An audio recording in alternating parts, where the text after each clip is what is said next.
தேவ பிள்ளையே, நீங்கள் எந்த காரியத்துல தள்ளுண்ட நிலைமையில் இந்த சத்தத்தை கேட்கிறீங்க எனக்கு தெரியாது. இந்த நபரால கீழே விழுந்து சோத்திரம் அறுப்புண்ட நிலைமையில, தள்ளப்பட்ட நிலைமையில இந்த சத்தத்தை கேட்பீங்கன்னு எனக்கு தெரியாது.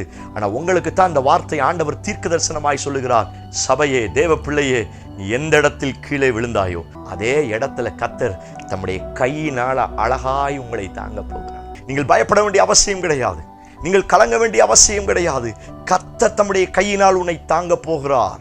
கடன் பிரச்சனை, வாழ்வதற்கு பிடிக்கல, வாழ முடியல, சுற்றிலும் கடன், மரணத்தை நோக்கிய எண்ணங்கள், இப்படிப்பட்ட நிலைமையில் இந்த சத்தத்தை கேட்கிறீங்களா? தேவ பிள்ளையே, நீ கடன்ல விழுந்தாலும் ஒரு நாளும் தள்ளுண்டு போக கர்த்தர் விடமாட்டார். ஆவிக்குரிய வாழ்க்கையை நினைச்சு பயமா இருக்குதா? நான் எங்க விழுந்துருவனோ, பாவத்தில் விழுந்துருவனோ, சாபத்தில் விழுந்துருவனோ, மந்திரவாதத்தில் விழுந்துருவனோ, பயமா இருக்குதா? இன்னைக்கு ஒப்பு கொடுங்க. ஆண்டவர் சொல்லுகிறார், நீ உன் ஆவிக்குரிய வாழ்க்கையில விழுந்து போவது கிடையாது. காரணம், கர்த்தர் தம்முடைய கரத்தினால் உன்னை தாங்குகிறார். Price the Lord. ஆண்டவரும் இரட்சகருமாய் இருக்கிற இயேசு கிறிஸ்துவின் நாமத்தினாலே தினம் ஒரு தீர்க்க தரிசனம் என்கிற தேவனுடைய வார்த்தைக்கு உங்களை வரவேற்கிறோம். தீர்க்க தரிசனம் என்பது தேவ ஆவியால் அருளப்பட்ட அவருடைய வாக்குத்தத்தமான வார்த்தைகள் மாத்திரமே. இந்த நாளுக்குரிய தீர்க்க தரிசனமான வார்த்தைகளை வாசித்து நாம் செபிக்கலாம். சங்கீதம் 37வது சங்கீதம் 24வது வசனத்தை வாசிக்கிறேன். அவன் விழுந்தாலும் தள்ளுண்டு போவதில்லை, கர்த்தர் தமது கையினால் அவனை தாங்குகிறார். கர்த்தர் இந்த வார்த்தைகளை நமக்கு ஆசீர்வதித்து தருவாராக. இந்த நாளுக்கு தேவன் கொடுக்கிற தீர்க்க தரிசனமான வார்த்தை, அவன் விழுந்தாலும் தள்ளுண்டு போவதில்லை என்று ஆண்டவர் வாக்குத்தத்தம் பண்ணுகிறார். இந்த சத்தத்தை கேட்கிற நீங்கள் யாராய் இருந்தாலும் சரி, ஆண்டவர் உங்களுக்கு இன்றைக்கு தீர்க்க தரிசனமாய் சொல்லுகிற வார்த்தை, நீ விழுந்தாலும் தள்ளுண்டு போவதில்லை.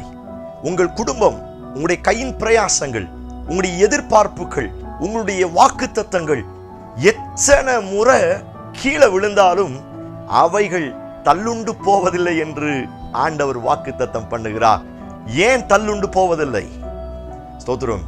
ஏன் என் குடும்பம் தள்ளுண்டு போகாது? ஏன் என்னுடைய வாழ்க்கை தள்ளுண்டு போகாது? ஏன் என்னுடைய கையின் பிரயாசம் தள்ளுண்டு போகாது? அது கீழே அழகான வார்த்தை சொல்லி இருக்கிறது, கர்த்தர் அவனை தம்முடைய கைகளினால் தாங்குகிறார். ஓ பிரைஸ் காட், எவ்வளவு அழகான வார்த்தை. பிரியமான தேவனுடைய பிள்ளைகளே, உங்களை தாங்குவதற்கு தேவனுடைய கை இருக்கிறபடியினால் நீங்களும் உங்கள் குடும்பமும் உங்களுடைய பிள்ளைகளும் ஒரு நாளும் தள்ளுண்டு போவதில்லை என்று இயேசு தீர்க்க தரிசனமாய் சொல்லுகிறார். இந்த சத்தத்தை நீங்கள் எப்படிப்பட்ட சூழ்நிலையில் இருந்து கேட்பீர்கள் என்று எனக்கு தெரியாது. ஆனால் ஆண்டவர் உங்களுக்கு சொல்லுகிற தீர்க்க தரிசனமான வார்த்தை, நீ எந்த நிலைமையில் விழுந்தாலும் தள்ளுண்டு போவது கிடையாது, அறுப்புண்டு போவது கிடையாது, வேரோடு பிடுங்கப்படுவது கிடையாது. காரணம், நீ விழுந்தாலும் ஏன் தள்ளுண்டு போக முடியாது அப்படின்னா, கர்த்தர் தம்முடைய கரத்தினால் நம்மை தாங்குகிறார். ஆமென். Praise God. நம்ப ஆரம்பிங்க. ஸ்தோத்திரம். இந்த வார்த்தையை சொல்லும் பொழுதே, என் பிள்ளையை தாங்குகிறவரே சொல்லுங்க, என் குடும்பங்களை தாங்குகிறவரே, என் வாழ்க்கையை தாங்குகிறவரே.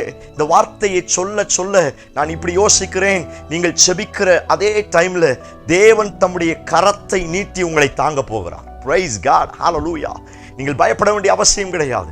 நீங்கள் கலங்க வேண்டிய அவசியம் கிடையாது. கர்த்தர் தம்முடைய கையினால் உன்னை தாங்க போகிறார். நீ எத்தனை முறை விழுந்தாலும், வியாதியில நிறைய பேர் விழுந்து கிடக்கிற அனுபவம், மாத்தி மாத்தி குடும்பத்துல வியாதி விழுந்து கிடக்கிற அனுபவம். நிறைய பேருக்கு ஒரு சில வியாதி வரும் பொழுது அவங்களுடைய மைண்ட் திங்க் பண்ற காரியம், எங்க நான் செத்து போயிருவனோ, எங்க என் வாழ்க்கை இல்லாம போயிருமோ, எங்க வாழ்க்கை முடிவுக்குள்ளா போயிருமோ, அநேக பயம், படபடப்பு. வியாதியோடு இந்த சத்தத்தை கேட்கிறீங்களா? ஆண்டவர் சொல்லுகிறார், ஸ்தோத்திரம், நீங்கள் விழுந்தாலும் தள்ளுண்டு போவது கிடையாது. கடன் பிரச்சனை, வாழ்வதற்கு பிடிக்கல, வாழ முடியல, சுற்றிலும் கடன், மரணத்தை நோக்கிய எண்ணங்கள். ஏன் நம்ம வாழணும்? மரணத்தை நோக்கி போயிடலாமே, கடன்ல நான் விழுந்துட்டேனே. அப்படிப்பட்ட நிலைமையில் இந்த சத்தத்தை கேட்கிறீங்களா? தேவ பிள்ளையே, நீ கடன்ல விழுந்தாலும் ஒரு நாளும் தள்ளுண்டு போக கர்த்தர் விடமாட்டார். அதுக்காக கடன் வாங்கலாம், அதை நான் உற்சாகப்படுத்தல. வேதத்தில் வாசிக்கிறோம், நீ கடன் வாங்காதிருப்பாய், நீ அநேக ஜாதிகளுக்கு கடன் கொடுப்பாய். ஆனால் சில தவிர்க்க முடியாத சில காரியத்தினால நம்ம சில கடன்களை வாங்கி விடுகிறோம். பிற மரணத்தோடு போராடி கொண்டு இருக்கிறோம். என்னால வாழ முடியலையே, இந்த கடன் பிரச்சனையா என்ன செய்வேன்? இந்த வார்த்தை ஒரு சிலருக்கு கர்த்தர் தீர்க்க தரிசனமாய் சொல்லுகிறார். கடன்ல அநேக பிரச்சனையோடு இந்த சத்தத்தை கேட்கிறீங்களா? ஆண்டவர் சொல்லுகிறார், நீ விழுந்து போக மாட்டேன். இன்னும் ஒரு விஷயம், நான் என்னுடைய கையினால் உன்னையும் உன்னுடைய கையின் பிரயாசத்தையும் தாங்குவேன் என்று கர்த்தர் வாக்குத்தத்தம் பண்ணுகிறார். பிசினஸ்ல பலத்த அடி. எந்த பிசினஸ் செஞ்சாலும் ஒரு சிலருக்கு முன்னேற்றம் கிடையாது. எந்த பிசினஸ் செஞ்சாலும் ஒரு பெரிய மாற்றம் அவங்க வாழ்க்கையில வருவது கிடையாது. அநேக வேதனை, நஷ்டம். எது செஞ்சாலும் நஷ்டம், எது செஞ்சாலும் தோல்வி. பிசினஸ்ல கையின் பிரயாசத்துல விழுந்து போன நிலைமை. அப்படிப்பட்ட நிலைமையில இந்த சத்தத்தை கேட்கிறீங்களா? ஆண்டவர் உங்களை பார்த்து தீர்க்க தரிசனமாய் சொல்லுகிறார், ஸ்தோத்திரம், உன் கையின் பிரயாசத்துல எந்த இடத்தில் நீ விழுந்தாலும் உன் கையின் பிரயாசம், உன்னுடைய பிசினஸ், உன்னுடைய யோசனைகள் ஒன்றும் தள்ளுண்டு போவது கிடையாது. ஆமென் சொல்லுங்க. Praise God. இந்த வார்த்தையை கேட்கும் பொழுதே நீங்க ஜெபிக்க ஆரம்பிங்க. என் பிள்ளைங்க தள்ளுண்டு போக மாட்டார்கள். என்னுடைய கணவன் தள்ளுண்டு போக மாட்டான். Praise God. என்னுடைய மனைவி, என்னுடைய பெற்றோர், ஸ்தோத்திரம், என்னுடைய கையின் பிரயாசம் தள்ளுண்டு போவதில்லை. இந்த வார்த்தையை அறிக்கை செய்ய ஆண்டவர் உங்களை பலப்படுத்த போகிறார். Praise God. நான் இந்த வார்த்தை இப்படி சொல்லுகிறேன், அசைக்க முடியாத ஓங்கிய புயமுள்ள தேவனுடைய கரம் உங்களை தாங்கி கொண்டிருக்கிறது. எந்தெந்த ரீதியில் எழும்பி வரட்டுமே. சில மனுஷிக வல்லமைகள் பொறாமையோடு எழும்பி வருகிறார்கள், வன்கண்களோடு எழும்பி வருகிறார்கள். என்ன ரீசனுக்காக? இவன் எப்படியாவது தள்ளுண்டு போகணும், இவன் அறுப்புண்டு போகணும், இவன் கீழே விழணும். எத்தனை பேர் பொறாமப்படுறாங்க. தாவீது சொல்லுகிறார், என்னோடு அப்பம் புசித்தவனே எனக்கு விரோதமாய் குதிங்கால தூக்குறானா. என்னோடு நாங்க கூட்டத்தோடு தேவாலயத்துக்கு போனோம், என் கூட இருக்கிறவனே, சாப்பிட்டவனே குதிங்கால தூக்குறானா. அவனுடைய எண்ணங்கள் இன்றைக்கும் எப்படியாவது இவன் விழுந்து போகணும். சில உறவினர்கள், சில ரத்த சம்பந்தப்பட்டவர்கள் கூட இன்னைக்கு நம்முடைய வளர்ச்சியை, நம்முடைய உயர்வை காண்பதற்கு அவங்களுக்கு மனசுல சந்தோஷமே கிடையாது. எப்படியாவது இவன் கீழே விழணும், இவன் தள்ளுண்டு போகணும், இவன் குடும்பமும் பிரிஞ்சு போகணும், கணவன் மனைவி பிரிஞ்சு போகணும், சண்டை போடணும், இவங்க தள்ளுண்டு போகணும். அப்படிப்பட்ட அநேக பிரச்சனையோடு இந்த சத்தத்தை கேட்கிறீங்களா? உங்களை பார்த்து தான் ஆண்டவர் தீர்க்க தரிசனமா சொல்லுகிறார், தேவ பிள்ளையே, நீ தள்ளுண்டு போவது கிடையாது. Praise God. ஹல்லேலூயா. நீ தள்ளுண்டு போவது கிடையாது. காரணம், ஓங்கிய புயமுள்ள இயேசுவினுடைய கரம் உன்னை தாங்க போகிறது. Praise God. ஹல்லேலூயா. அந்த வார்த்தை இப்படி யோசிக்கிறேன், அப்பா கரம் தாங்கிறதுக்கு இருக்கிறதுனால எத்தனை முறை வேணாலும் விழுவதை குறித்து நான் பயப்பட மாட்டேன். Price God. விழுவதை குறித்த எனக்கு எந்த யோசனையோ எந்த பயமோ கிடையாது. ஏன்னா நான் எப்ப விழுந்தாலும் அவர் தம்முடைய கரத்தினால் என்னை தாங்குகிறார். ஓ பிரைஸ் காட். ஹல்லேலூயா. எத்தனை பேர் இந்த வார்த்தைக்கு ஆமென் சொல்றீங்க? தீக்குள்ள சாத்ராக், மேசாக், ஆபேத்நேகோ இவங்க போய் விழுவதற்கு முன்பதாகவே தோத்திரம் நான்காவது உள்ள ஒரு நபர் நடந்து கொண்டிருக்கிறார். ஓ எவ்வளவு அழகான வார்த்தை பாருங்க. எப்படியாவது இவர்களை விழ வைக்கணும், எப்படியாவது இவர்களை தள்ளுண்டு போக வைக்கணும், இவங்களை அழிக்கணும், இவங்களை ஒண்ணுமில்லாம ஆக்கணும். பல ரீதியில் சத்துரு எழும்பி வந்தான்.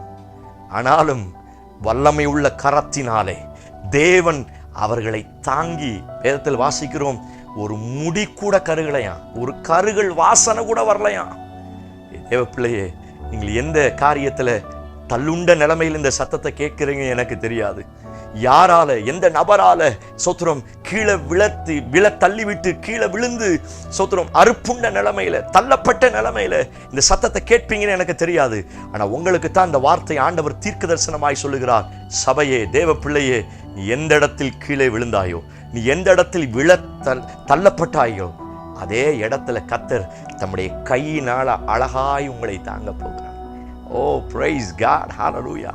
பிசாசுக்கு கூட தெரியும். இயேசுவை சோதிக்க வரும் பொழுது பிசாசு இயேசுகிட்ட சொல்றான், நீர் தான் தேவகுமாரன், தேவ ஆலயத்திலிருந்து கீழே விழும், தேவ தூதர்கள் உங்களை தாங்கிக் கொள்வார்கள் என்று பிசாசுக்கே தெரியும். தேவ தூதர்களும் அவரும் என்னை தாங்க வல்லமை உள்ளவராயிரு. நான் சொல்லுகிறேன், பயப்படாதீங்க, சோர்ந்து போகாதீங்க. உங்க குடும்பம் தள்ளுண்டு போவது கிடையாது, உங்க பிள்ளைங்க தள்ளுண்டு போவது கிடையாது. படிக்கிற பிள்ளைங்களை நினைச்சு கவலையோடு இருக்கிறீங்களா? டீனேஜ் வாலிப பிள்ளைகளை நினைச்சு, வேலை பார்க்குற பிள்ளைங்களை நினைச்சு, திருமணமாகாத பிள்ளைகளை நினைச்சு அநேக நேரத்தில் கவலையோடு கண்ணீரோடு இந்த சத்தத்தை கேட்கிறீங்களா? ஆண்டவர் இந்த வார்த்தையை உங்களுக்கு தீர்க்க தரிசனமாய் சொல்லுகிறார், உங்கள் பிள்ளைகள் தள்ளுண்டு போவது கிடையாது. ஓ பிரைஸ் காட். நான் சொல்லுகிறேன், காலேஜில் போய் உங்கள் பிள்ளைகளை நீங்கள் வாட்ச் பண்ண முடியாது, ஸ்கூல்லையோ வேலை பார்க்குற இடங்களையோ நீங்கள் போய் வாட்ச் பண்ண முடியாது. இன்னைக்கு ஆண்டவருடைய வார்த்தையை அப்படியே ஆமேன்னு சொல்லி, ஆண்டவரே என் பிள்ளை விழுந்து போகாதபடி, என் பிள்ளைகள் தள்ளுண்டு போகாதபடி சர்வ வல்லவரே உங்க வல்லமை உள்ள கரத்தினால என் பிள்ளையை தாங்கி கொள்ளுங்க. ஒப்பு கொடுங்க. உங்க கணவரை ஒப்பு கொடுங்க. உங்க கையின் பிரயாசத்தை ஒப்பு கொடுங்க. உங்க ஆவிக்குரிய வாழ்க்கையை நினைச்சு பயமா இருக்குதா? நான் எங்க விழுந்துருவனோ, பாவத்தில் விழுந்துருவனோ, சாபத்தில் விழுந்துருவனோ, மந்திரவாதத்தில் விழுந்துருவனோ, பயமா இருக்குதா? இன்னைக்கு ஒப்பு கொடுங்க.